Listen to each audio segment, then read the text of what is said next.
Ray Brown's Talkin' Birds.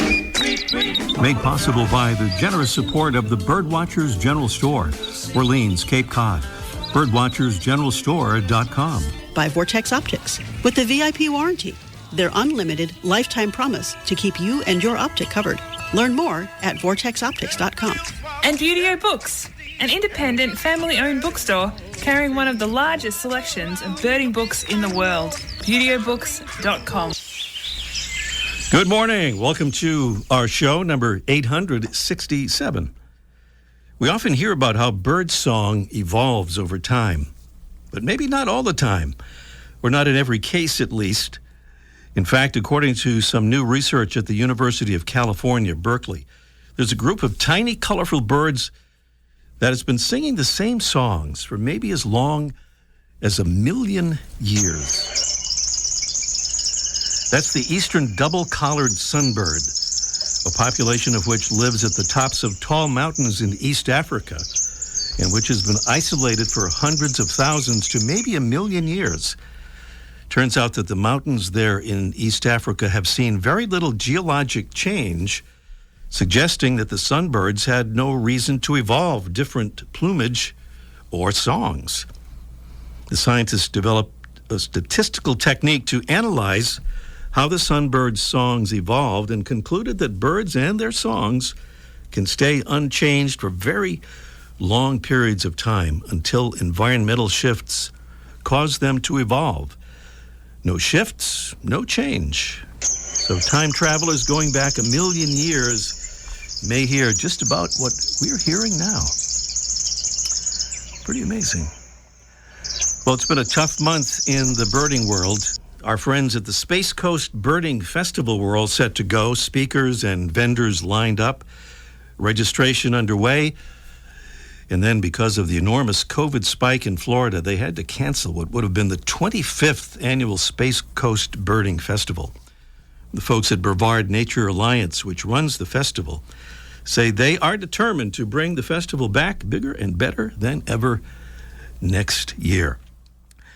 We hope so. Besides, by the way, I mean to say that lots of other festivals are going on around the country, some virtual, some in person, some kind of hybrids. We have listing there, thanks to the Cornell Lab of Ornithology on our website at talkingbirds.com.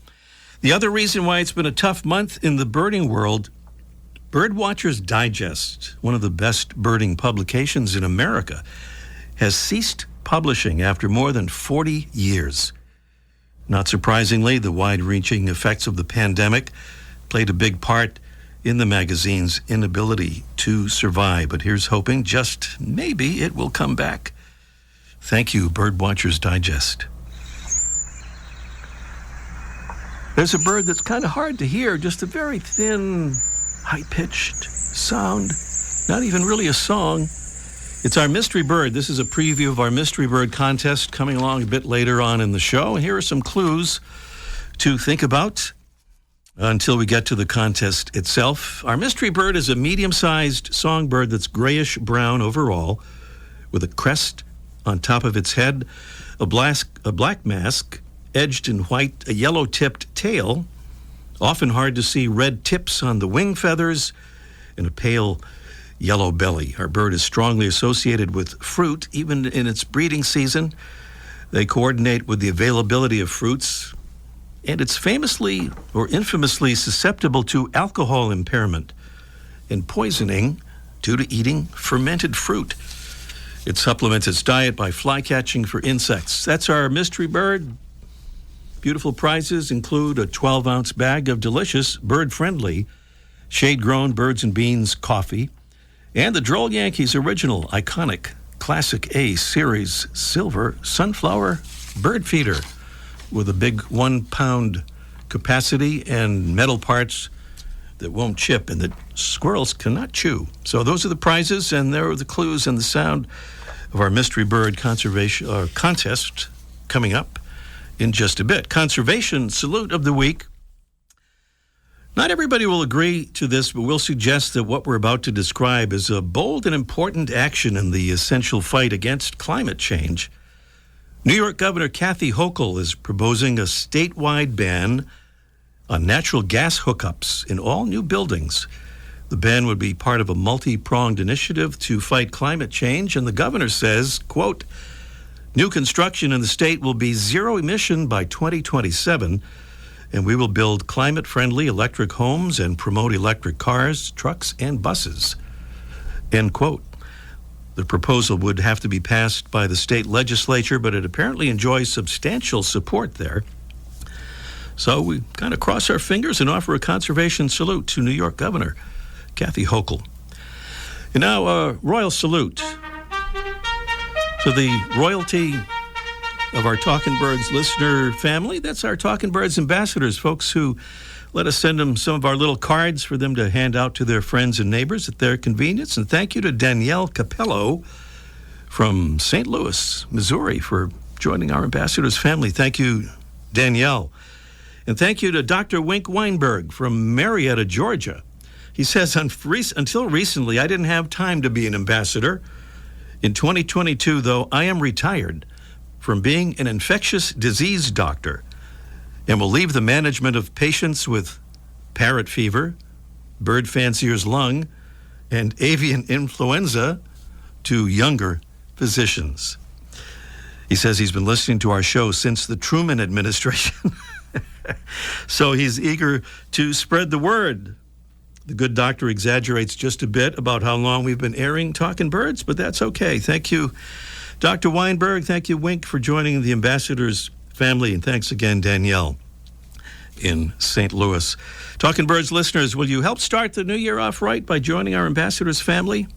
Seriously, it really is easy to take part and easy to sign up for. Just click the Get Involved tab at talkingbirds.com to join up. That's the Get Involved tab right at the top of the homepage at talkingbirds.com. There's no G in talking. All right, still to come on our show today, we'll talk with special guest Stephanie Miller about her wonderful new book called Zero Waste Living, the busy person's guide to a lighter footprint. Plus, we'll catch up with Mike O'Connor in our Let's Ask Mike segment, almost live from the archive, about a pretty cool bird he viewed on a visit to North Carolina.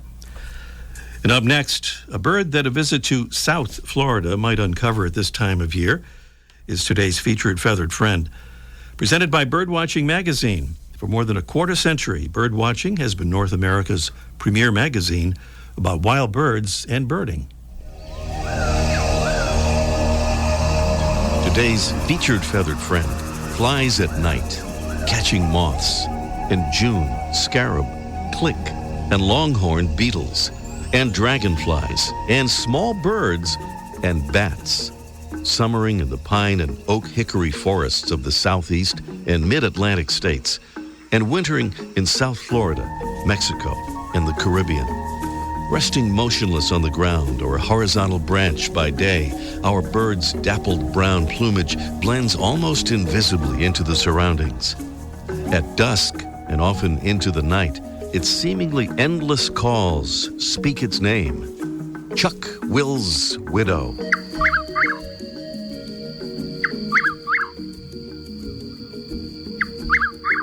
It's the largest of the nightjars, those members of the Caprimulgidae family whose gaping mouths earned them the folk name goatsuckers, since farmers believed they sucked the milk from the goats in their barns.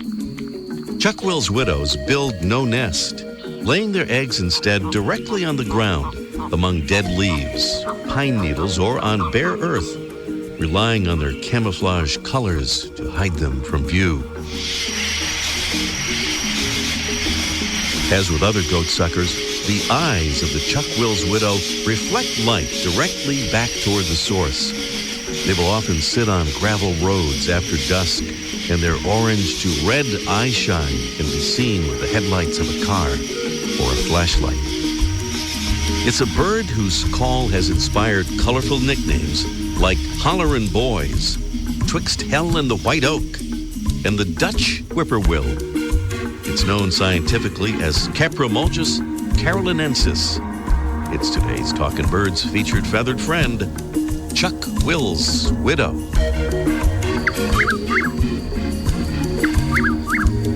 Welcome again to our show number 867. Well, there's an important series of books called Resetting Our Future. We're about to find out about one of them, Zero Waste Living, the 80-20 Way, the busy person's guide to a lighter footprint. And the author of that book, Stephanie J. Miller, is with us right now from Washington, D.C. Good morning, Stephanie. Good morning, Ray. Great to be with you. It's wonderful to have you on and to see and to read your book. It is really terrific. Maybe you can explain that title to us a little bit about the 80-20 way and what that means. Yeah, the 80-20 way is something I borrowed from the economics world, the 80-20 principle. And it just really, it's very simple. It just means that with about 20% of the effort, you can get to 80% of the results that you're looking for if you focus on the most impactful actions. So not all actions are equal. If you focus on the most impactful actions, you can get most of the results you're looking for. And so I set out to try to find what was that 80-20 rule for zero waste living. And the busy person's guide to a lighter footprint. You have a wonderful foreword here for the book, Stephanie, from the late and great Thomas Lovejoy. Tell us a little bit about that. Yes, so Tom Lovejoy, of course, is the preeminent conservation biologist who invented the term biodiversity. And I feel very lucky that beginning in my 20s, I'm not in my 20s now, I have known him. I used to process his visa when I was at the Fish and Wildlife Service for his travel to meet biologists in the Soviet Union and China. And I've known him on and off through the years and had no idea that the publisher actually intended to get Tom Lovejoy to write the foreword for the series. And so I was so touched that he did about a year and a half ago. And unfortunately, we lost Tom on Christmas Day just a couple weeks ago. So very, very sad for the conservation world and the climate change world, and personally, it feels like a loss as well. He was a wonderful man. Well, you mentioned Fish and Wildlife being there many years, and also with the International Finance Corporation. I think you were there for like maybe 25 years, and I wonder what your experience there, or how it may have led to the zero waste concept, and maybe this book. Yes, well, I was lucky when I was at the International Finance Corporation, which is the private sector arm of the World Bank, so helping poorer countries to develop. I was really lucky to actually lead the climate change agenda. I worked on climate change and environmental issues there for about a decade.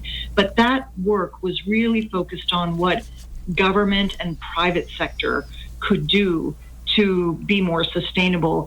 And I would often feel in my own life that I wasn't doing enough. And it wasn't till I quit my career there after 25 years, took some time off, that I finally put some attention to what I could do in my own life to address my own personal carbon and waste footprints. And that's what zero waste is really all about. And that's where the link is. I've always been attracted to trying to live more sustainably or trying to help sustainability efforts, but I wasn't doing it in my own life. And then you had an aha moment. In fact, that's the title of the first chapter in your book. What was specifically your aha moment? Yeah, so the aha moment was that I had always been bothered by all the plastic packaging I was bringing home from the dry cleaners. I looked it up and found out that about 300 million pounds of this plastic stuff ends up in the landfill every year in the U.S.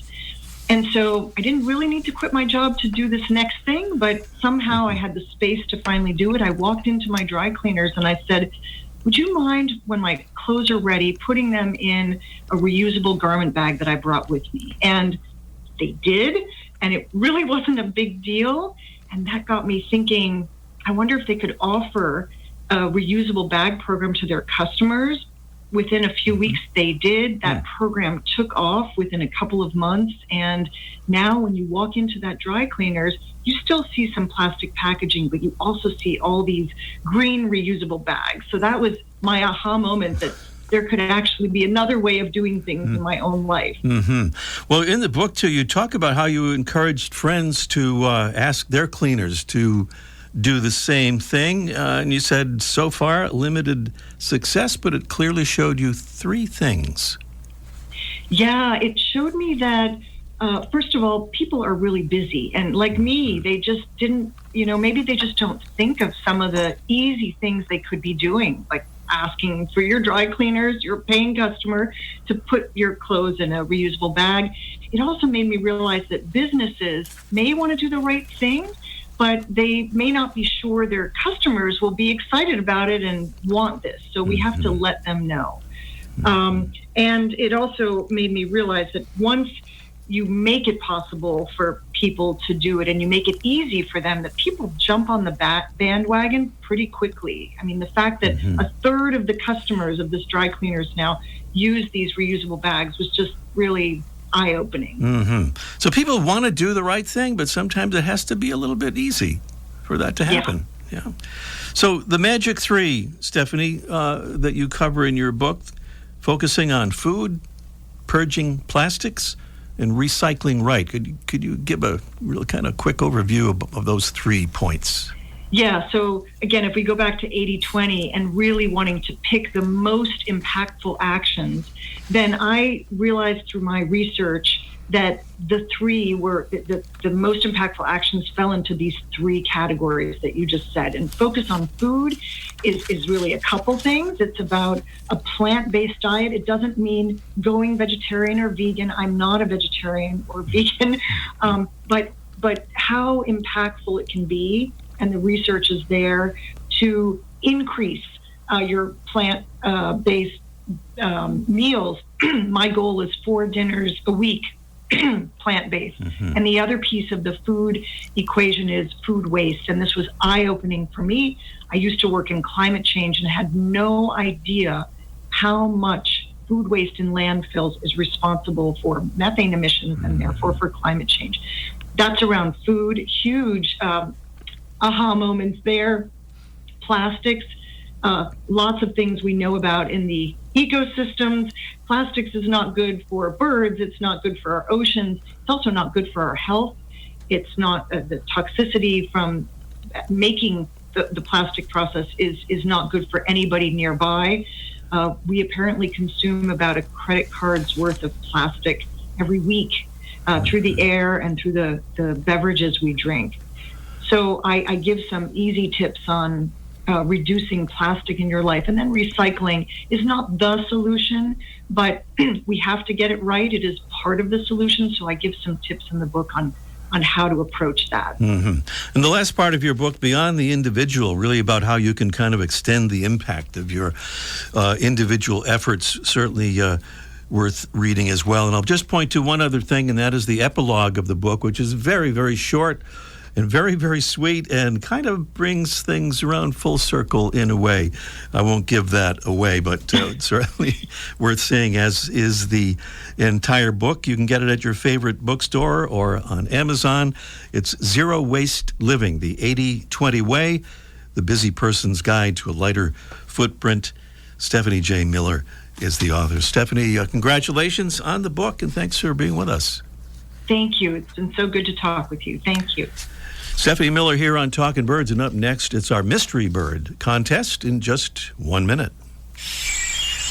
The flutter of a tail feather, the flash of a wing bar in mid-flight. You don't always have a lot of time to identify a bird in nature, let alone to appreciate its beauty. But with Vortex Optics, you'll have the power to bring every wild moment closer.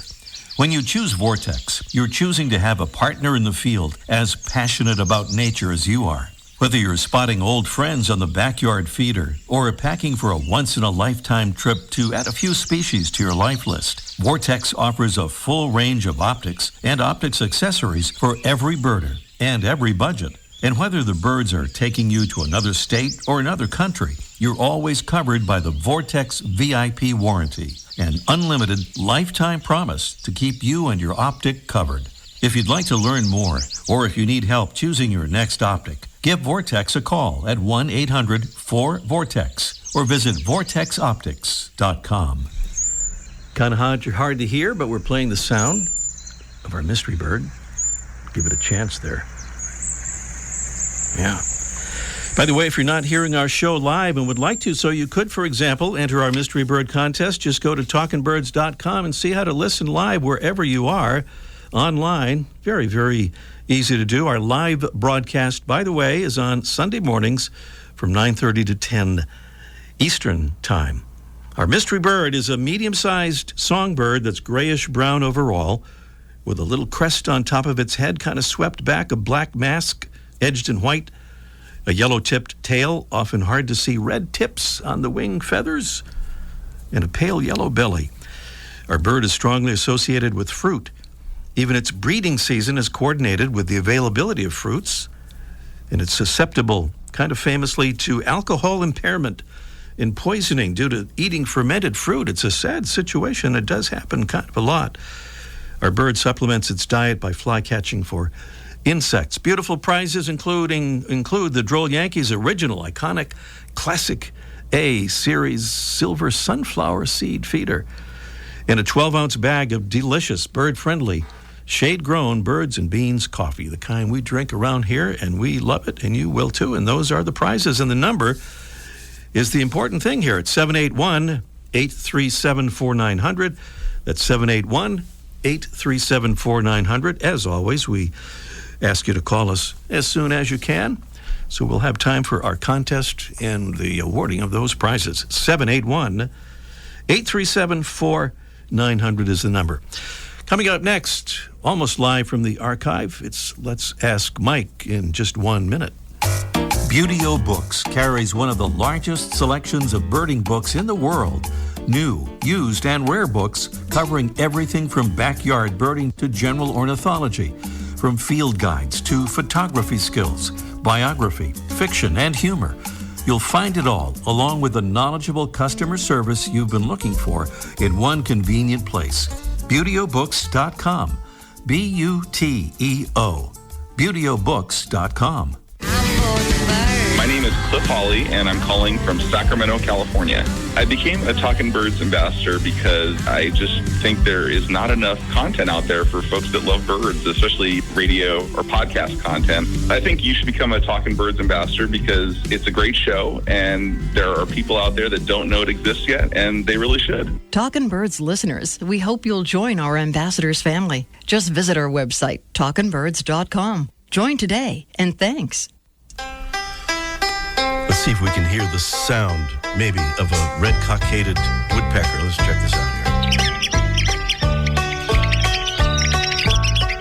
Let's see if Mike O'Connor finds that a familiar sound. Are you there, Mike? Good morning. Oh, my God, that's exactly what I heard.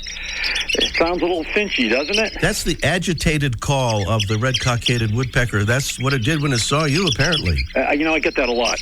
Everywhere I go, I get the agitated sound.